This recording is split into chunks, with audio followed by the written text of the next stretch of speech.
Salut à tous, je m'appelle Antoine Caron et je suis heureux de vous accueillir sur cette chaîne dédiée à la pêche. Ici, je partage des astuces sur la pêche, le choix des appâts et des leurres, et j'aide également les débutants. Abonnez-vous pour rester toujours au courant.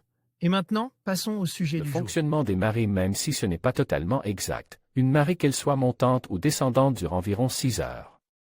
Pendant ce laps de temps, la mer va monter ou descendre d'une certaine hauteur d'eau qui est intimement liée avec le coefficient de marée.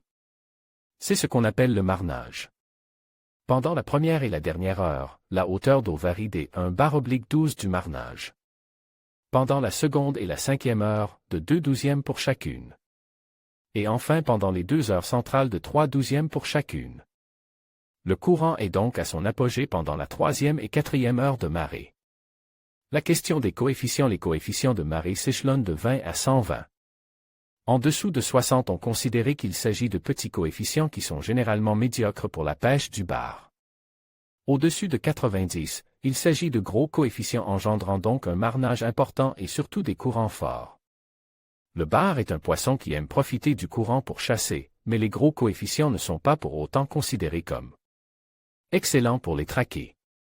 Pour certains pêcheurs, cela provient du fait qu'ils coïncident avec des phases lunaires défavorables et pour d'autres simplement parce que ces courants forts demandent une maîtrise technique plus importante pour pouvoir pêcher correctement. Ainsi, les coefficients moyens compris entre 60 et 90 sont les plus favorables à la traque du bar. Évidemment, cela demeure des généralités qui souffrent bien des exceptions en fonction du milieu, de la météo et de bon nombre de facteurs. Le moment de marée idéal à ce sujet, il existe une croyance selon laquelle, pour prendre des bars du bord, il faut pêcher à marée montante, le flot. Eh bien non. Le baissant, le jusant, est aussi bon. Ou pas. En réalité, chaque spot est différent et productif à un moment différent de marée en fonction de sa structure et de son orientation par rapport au courant. Que ce soit du bord ou en bateau, il vous faudra déterminer pour chacun de vos coins de pêche le moment idéal. En effet, au cours de la marée en fonction de la topographie, de l'orientation et de la force du courant, il se crée des veines d'eau particulières, des remous, la mise en activité d'une certaine faune ou encore un passage de poissons correspondant plus ou moins à un circuit. Ainsi, un spot peut être totalement vide ou stérile pendant 11 heures de marée et devenir le lieu de vos plus belles pêches l'heure restante. Il vous faut donc passer du temps au bord de l'eau, à différents moments de la marée pour déterminer quand pêcher vos zones.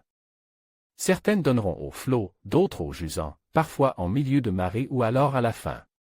Malgré tout, même si je n'en suis pas convaincu pour ma part, il est admis par un grand nombre de pêcheurs que les 2 dernières heures du baissant et les 2 premières du montant sont les meilleurs moments, car ils correspondent au moment où le courant faiblit puis reprend, déclenchant ainsi l'activité des bars.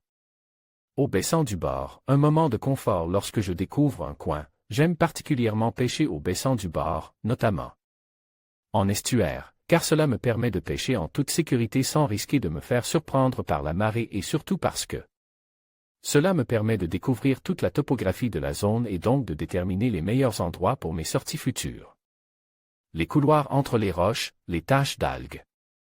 De plus, le baissant oblige les crustacés et petits poissons à quitter l'estran et l'on trouve régulièrement les bars pas loin prêts à les surprendre.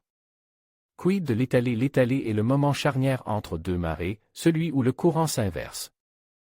L'absence de courant à cet instant est défavorable pour la pêche du bar, cependant en ayant recours à des pêches légères, il est toujours possible de prendre un poisson. Mais c'est aussi la bonne occasion de pique-niquer et de partager un verre entre amis en attendant le bon moment.